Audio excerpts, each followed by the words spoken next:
Hello and welcome to the Torch Snuffers podcast. I'm your host, Alicia Garza, and with me to discuss episode 5 of Survivor Season 37, David versus Goliath, is my lovely jacketed group of panelists, including Alex Cash. Hi. Ben Mealy. Hello, friends. And Stephen Lehman. Who looks a little jacketless, like a certain other person on this week's episode. And of course, we're talking about Miss Angelina, who caused quite a stir with Jacketgate. But we will get there after evacuating, just like the survivors had to do at the beginning of the episode. And I don't know about you guys, I was really curious as to where survivors go when they're evacuated off the island. Mm-hmm.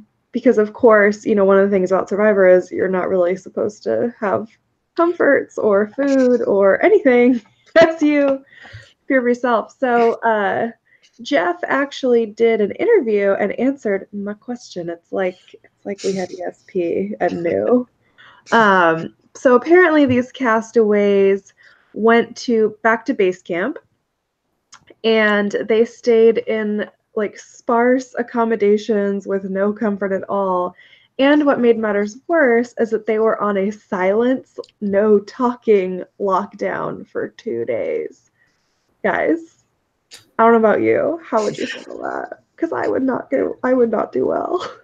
Well, I mean, the no talking rule is also in effect for the entire preseason when they're going through their like final medical checkups and doing press interviews and all that. So like they're used to it, but that doesn't make it any easier. But like you're still talking to like people, like you're still talking to the interviewees. I imagine they like couldn't use their voices. They were just.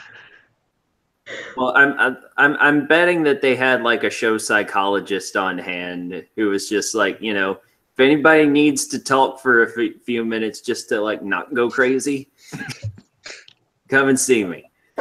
Fair. Fair. But this episode did have a lot of really memorable quotes by the players, so I guess maybe they were saving up their like genius ideas for when they got back into the game and got to finally speak and have confessionals. One of the featured quotes we actually got to see in our preview for this week's episode was, of course, from Christian, who said that this game has been fraught with catastrophe, and we're all Goliaths today. That cyclone is we're all Davids today. The Goliath. Obviously, you said it much better than me. But I don't know. To me, I feel like Christian in particular has been getting a lot of winners quotes. Am I right? Am I wrong? 100%.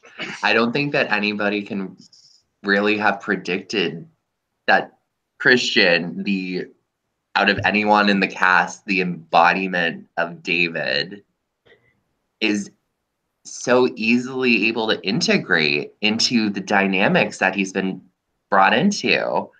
Like, who would have predicted that he would be part of the Brochachos? Right? Love it. I think Christian definitely has legs long term. I don't know if it's winner content, only because I feel like he's getting like a very like solid like journey at it. Like someone like Holly or Aubrey, like someone in the past season who like starts out kind of shaky and then like proves themselves, does super well, maybe doesn't win, but definitely like proves their worth. And that's what I see with Christian. I would love it if he did win. I just don't know if it's there, but I hope he can. Now that I think about it, I think that he could be a plausible winner character, and I think I think he would be certainly a unique and engaging one. But honestly, until this question was asked, I did not think about winners. Like, this is the first time I've thought about who has a winner at it. all season, because prior to this, I've just been so busy just lapping up all the gallons of spilled tea. And the spicy exit interviews. Yeah, this season has definitely been filled with drama, as well as filled with all kinds of characters on this season that we are continuing to love to get to see. And whereas in some past seasons, hearing from a character spells their doom, this season, not the case. We heard from Allison this season for the first time in a while, and I thought surely with her quote of, "I have lived a whole lifetime out here," I was like, oh man, goodbye, you're gone. Like, well, that was nice knowing you. Mm. But no, I was completely mistaken. So it's just interesting to see these players kind of quotes and how they're kind of flipping the editing on its head, or at least editing is flipping their script and kind of, tricking us, which is great because we are not easily tricked. Another guy that's been cracking me up with his quotes is Davey, freaking out before the cyclone hit, talking about getting his black ass out of there, coming back later, talking about getting really excited about the possibility of chicken and how they're gonna boil the chicken tonight because everyone needs some KBC, some Kentucky boiled chicken. I don't know about y'all, I lost it. It was great. But it's been great. And another great thing about this season has been the challenges. What did you guys think of this challenge? I thought it was the fucking coolest. It was great. I loved the bridge that they had to get down and step over. It was so cool. Yeah, and for the first time all season, I have to ask you, which challenge? Because they had two of them, and Yes. cool. Yes. Yeah, I am not in any way an opponent of holding back the reward challenges until several episodes have gone by, because every second spent with people missing slingshots while Jeff says no is a second spent not getting to know some people. So now that we have sort of our cast firmly established, we got some fun challenges, and some pretty ambitious builds. I definitely enjoyed that. Yeah. And we're also getting some really great character insight within the challenges, which has been really fun. Elizabeth cracked me up when she was so hyped about her winning slingshot hit that she was like, "That's from Squirrel Hunting with a Slingshot." Woo! Amazing. I loved her. I've enjoyed her. I lost it and I loved her after that. Yeah, it's just so refreshing to see people so excited genuinely about winning, because especially when it's because of something really crazy that the average person hasn't done. Yeah, and one other little character moment, I definitely enjoyed that Johnny Mundo, when he was having trouble with the snake, he relinquished his post, did not go full hero, and instead let Christian do it. Christian came through, and then Christian had a moment where instead of just freaking out regularly, he stuck 100% to character. "Thank you very much for your support." Yeah. I really would ship a Christian and Johnny Mundo final tribal. I'm feeling that very hard. I would have loved for Miss Cole to be the third of that three. But I think that Johnny and Christian are my favorite dynamic out of any two people in this game. So right now, I really want Christian to give me a tour of Slamtown. Yeah, the Brochachas Alliance has been a really fun thing to watch for sure.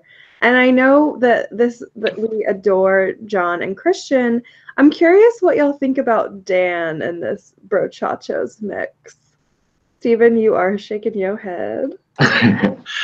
Dan's just like, okay, so I will say, like, kudos to him for finding a second idol. However, out of anyone in this cast, I would say, like, of anyone I am least worried about playing the idol correctly, it's Dan. Like, if anyone can, like, royally fuck up having two idols, I feel like it's him.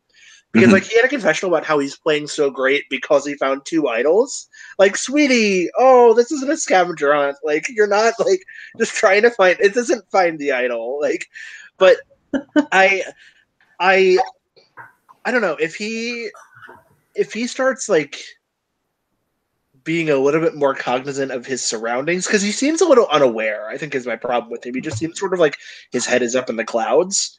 And if he can sort of come down and get back down to earth, maybe I'll start liking him. But I'm just like, he's kind of, I feel like he's very much a supporting character to whomever else he's associated with. Like, I felt that even when they were trying to give us the ship with Kara and him, I was like, he's second fiddle to Kara. And now I feel like he's second fiddle to Johnny Mundo. And I think that it's just a reflection of he's there and he is providing substance, but I don't think he knows how to handle himself individually in this game. I think that he's like the golden boy that needs to be leashed around with someone with a brain. Yeah, I can definitely see that. We really only see him in the context of with someone else, talking about someone else, or when he's alone, it's just idle. Yeah. I don't think that they're forced to show us because otherwise, like, we just don't know. So it's probably not by choice they're filming that. I will say one thing. I had really written Dan off at the beginning. I did not care for him. I did not enjoy him. I just thought he was yet another one of these, like, morons who talks about not messing up the game and then purposely doing all the things that he knows will mess up his game. I will say he had one endearing moment for me this episode in which he was talking about, like, Christian and John and the brochachos, but specifically kind of really emphasizing how included Christian was in the brochachos. And I feel like, as someone who probably doesn't hang out with brochacho-y types like Dan and John, like, Christian probably at least certain times fluctuated between feeling confident and not so confident. And so the fact that, like, Dan in his confessional was like, no, like, Christian's a brochacho, Christian thinks he's a brochacho, and he is, like, he's right there with us. Like, it made my heart smile because that's like, yay, like, he feels this real connection, and he's not just, like, faking it up for the sake of an alliance. It's like a real little brotastic bromance, which was nice. But that's because in the context of Christian, who I adore, Dan was yet again supporting him. So there we go. That's what Dan is good for. But really, I don't know. All of Tiva is really, really precious, and I just loved them all. And especially when they won immunity. Oh my God, y'all. Gabby was so stressed out. Like, I was getting stressed out watching her be stressed out, and I was just sitting in my bed watching the episode. Well, I mean, you gotta feel for the girl. Like, it's completely out of her control whether or not she's about to be booted out of this game that she absolutely adores. Because I think that based off of her presentation and the confessionals, it seems like it was a foregone conclusion that she would be the one that left if they didn't win that challenge. And so what I loved about it is that Christian ended up being her knight in shining armor in that moment. It ended up being Christian out of anyone on that tribe securing her safety in the win. And that's why she legitimately, like, tackled him when they had the victory. Like, you couldn't have written a better moment.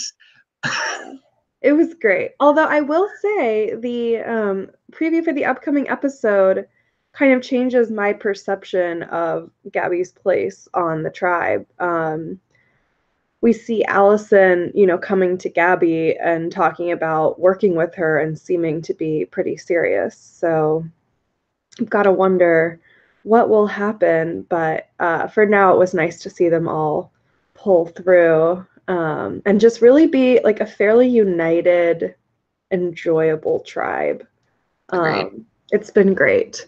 And it's been a nice break from the drama that we have in another tribe, specifically the tribe that, went to tribal council. We see even when they're, shouldn't have drama, they have drama. Like they won second place, they get eggs for the reward challenge. There is egg drama.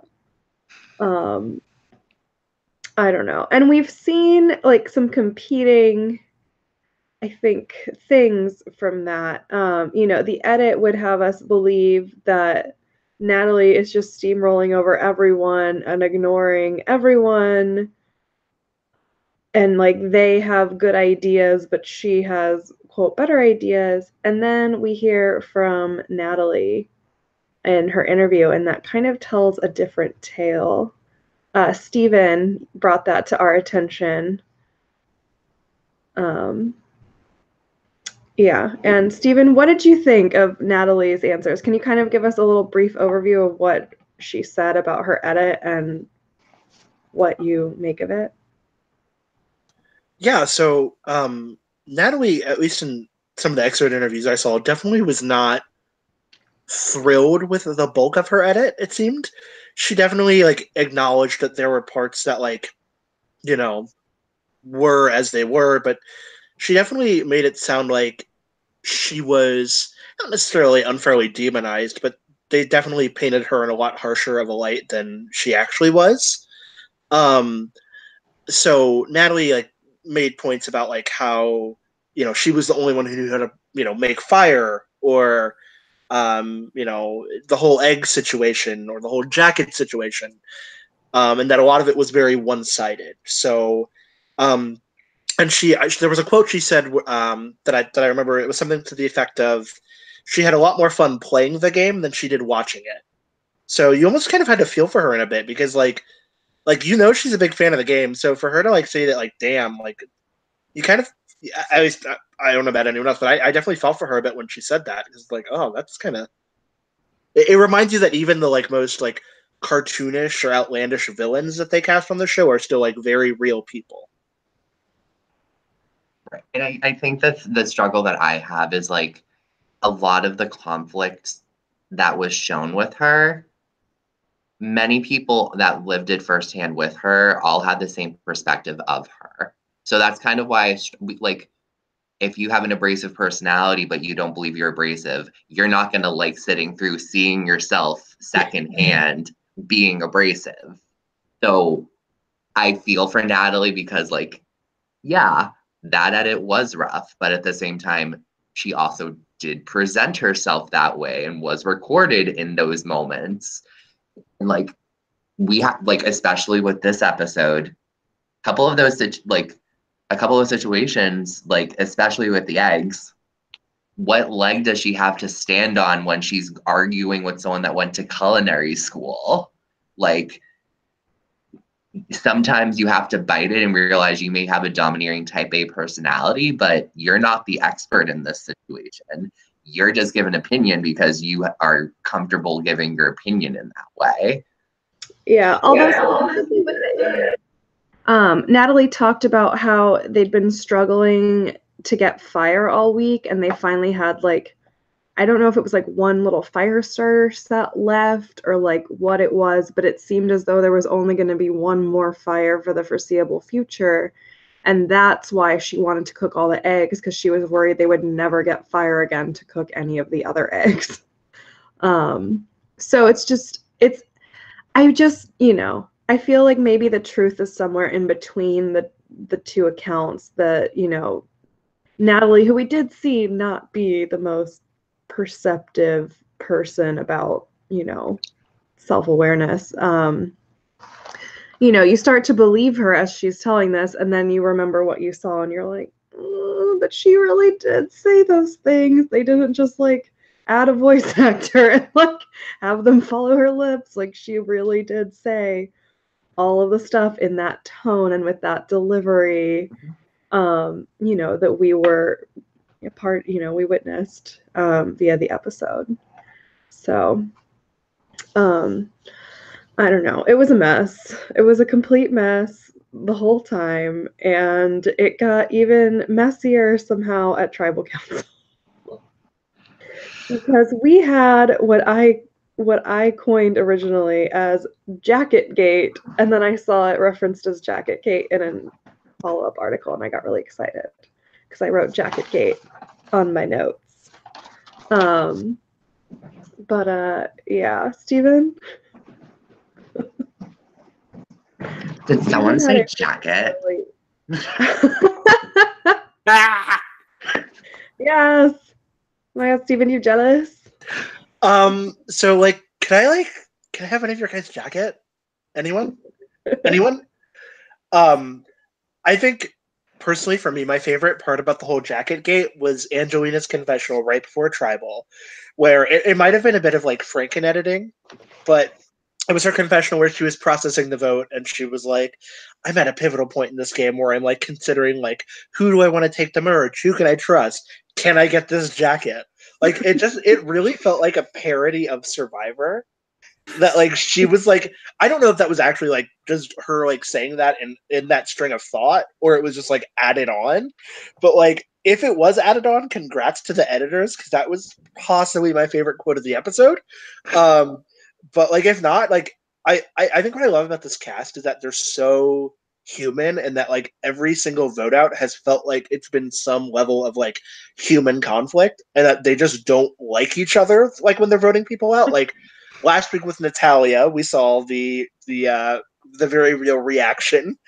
Like this week, we saw the whole Natalie thing. Like it just feels like this cast is like voting out each other for old school reasons of personality clashes, which I kind of love. Like you can tell at Tribal that Natalie wasn't voting out Lisa, or that like they weren't voting out Natalie because like she's this big like strategy something something. They just voted her out because they didn't like her, which is like refreshing in like season 37 of Survivor.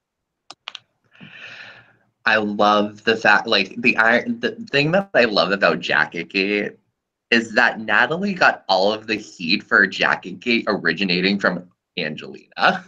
Right. And she took like, yes, Natalie was Natalie, and Natalie approached it in a very type A way, and it was interpreted possibly as bullying like behavior.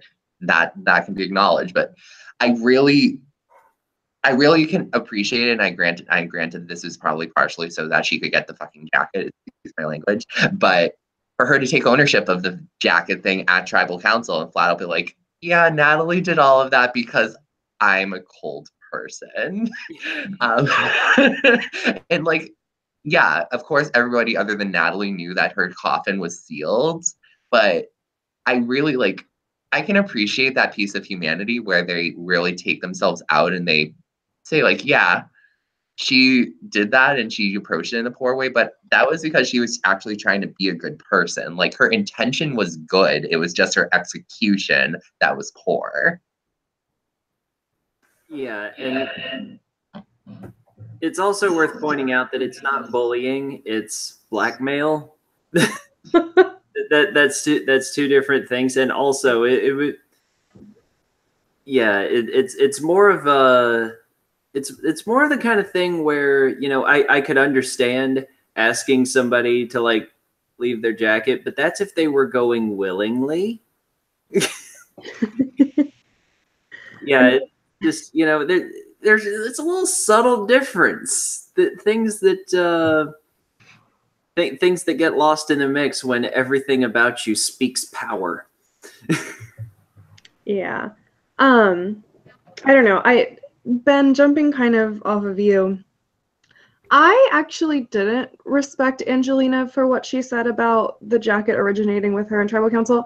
I felt like she didn't go far enough in taking the blame because it absolutely started with her, and it was more just like, oh, Natalie was just like trying to help me out, as though like she said she was cold and this was Natalie's solution, and not that Angelina was like, I want that jacket. Like, I want to steal it from this girl that we vote out. Like, you know, Natalie is a lot of things, but I don't get the sense that she's malicious. I just get the sense that she's tone deaf and like self-aware blind, but like not but she doesn't think she is, and so it doesn't come from a place of, you know, malice.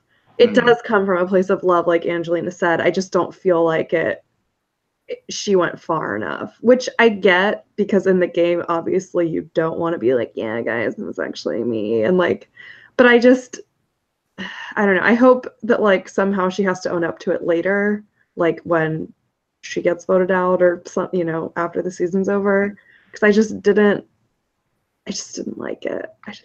It made me mad because I knew the truth. I get it. And I need to, at this point, give Angelina a little bit more context about why she is obsessive about her needing a jacket. So she tweeted after the episode about her logic behind it. So I'm going to read that. So she said, quote, for anyone who wants a little more insight into why I wanted a jacket so badly, go outside, get your hose, wet your entire body in clothes, and then sleep outside with the sprinklers on, hitting you for most of the night. Repeat for 2 weeks. No. So, No thanks. okay, I can get how you want a jacket. My thing is like, maybe get the jacket before the vote. Or How does that work? I don't know. I don't think the right course of action is. I couldn't do anything to help you, and you're leaving. These three are voting you out. Bye. Like, can I have your jacket? I kind of would have been of the logic and be like, this vote is easy. We don't need to bring our jackets. Oh God. I guess I don't know. I don't know. Also, like the hug. She's like, "Can I hug you?" And like, oh, by the way, like, so sad. Yeah. Oh, definitely A+ acting job on Angelina. Like, great job. Was it? I know Natalie's not the hug type, and I think she was just confused. Yeah, I think Natalie knew it was her too. So like the fact that Angelina voted with her was like, what? Like it was very transparent. I think my other favorite Angelina Oscar-winning moment was when she reached out her hand to Lyrsa after the vote to like comfort her. Like after she just wrote her name down, reaching out like, yeah, like you're gonna be okay. I saved you. When like it was very clear how the votes were what they were. Like, I know, it was such a confusing moment. We were all like, what? Well, I mean, without knowing the context of Angelina just throwing her vote for a jacket, like, unless we had that context, like, I think we left the episode being like, question mark, 3-2. Was it just Michael dipping on the vote and flipping over to the Davids? Right. And it took us knowing that Angelina was on board from the start and just wanted a fucking jacket. Because after the episode, I thought, ooh, like, where does this leave the Goliath? Like, we're 7-7 now. We're 7-7, and we've had 2 episodes in a row where a Goliath majority has cannibalized themselves. And so, like, I guess I'm curious, like, are we past David versus Goliath? Like, we have multiple different working groups with both Davids and Goliaths now. We have Michael who's going with 2 Davids to get out a Goliath that he was clearly irritated with. But it seems like it's opened up the game considerably when 2 episodes ago, we would have thought it was a Goliath, like, just coming and destroying. Yeah.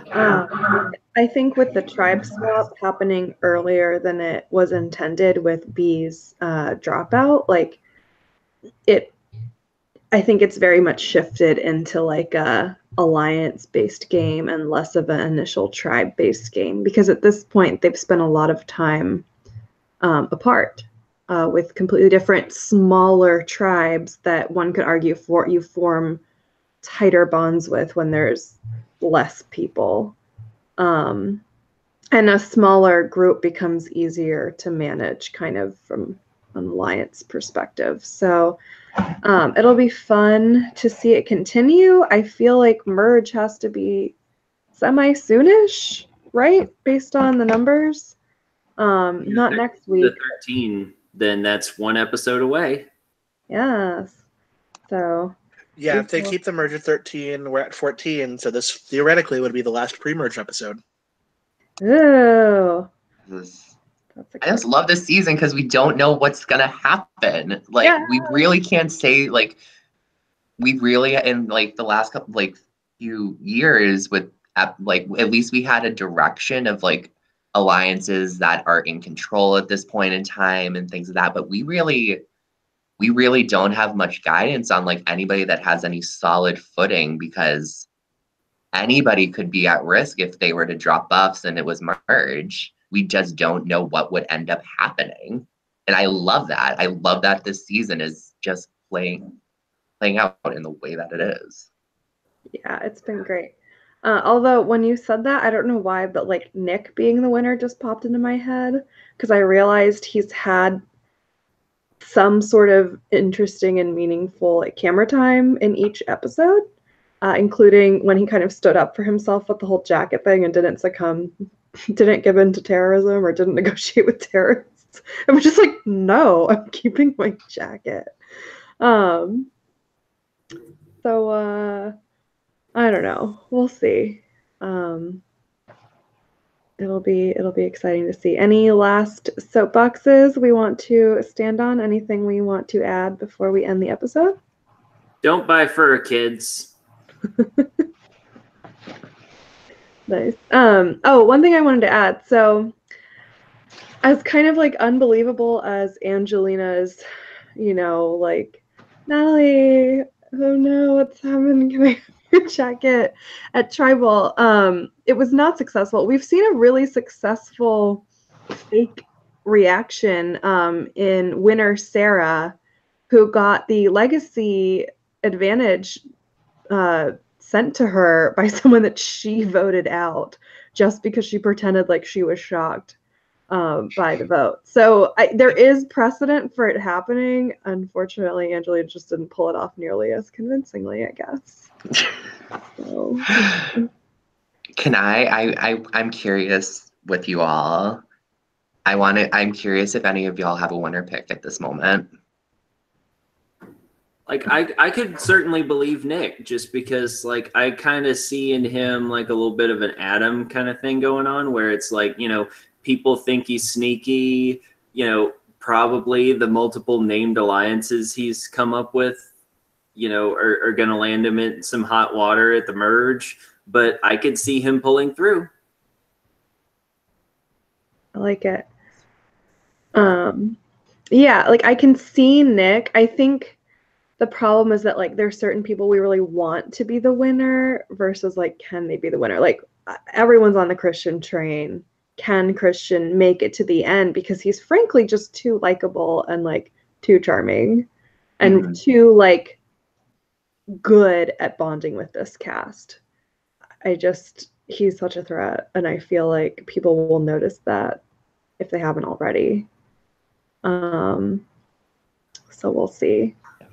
That's what leads me to think that like someone like, I think that Gabby would have a better, if they're able to persist and not go to Tribal. I think that if Gabby would be able to, because she's been with Christian since day one, I think that she would supersede Nick if they were all to make it to merge with Mason Dixon and whatever.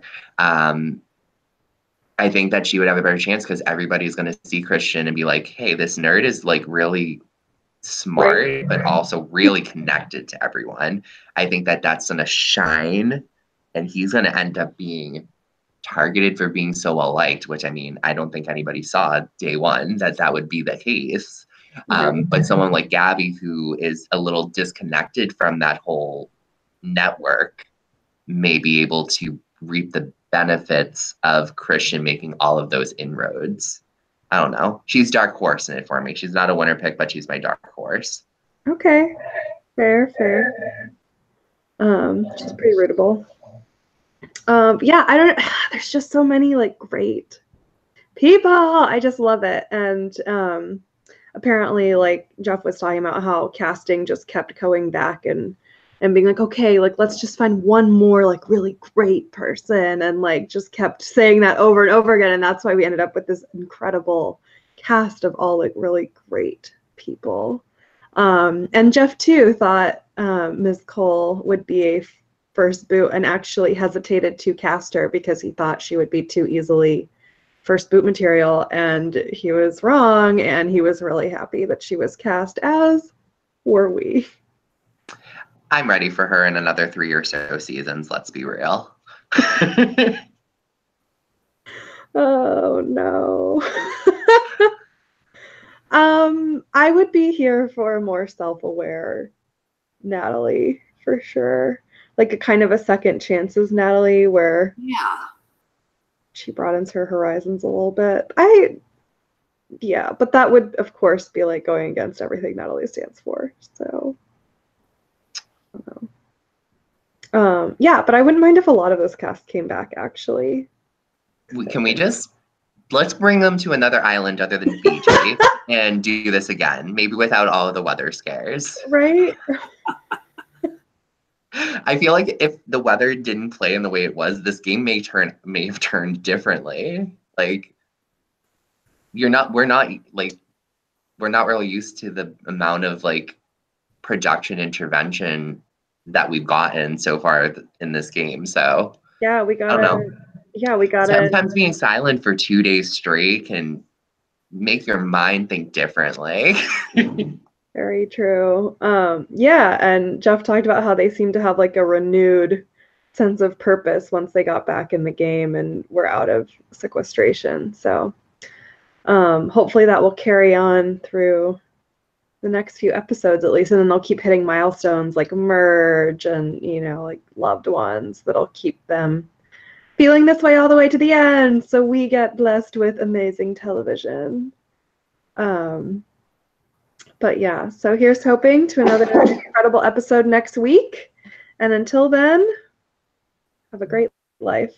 Bye.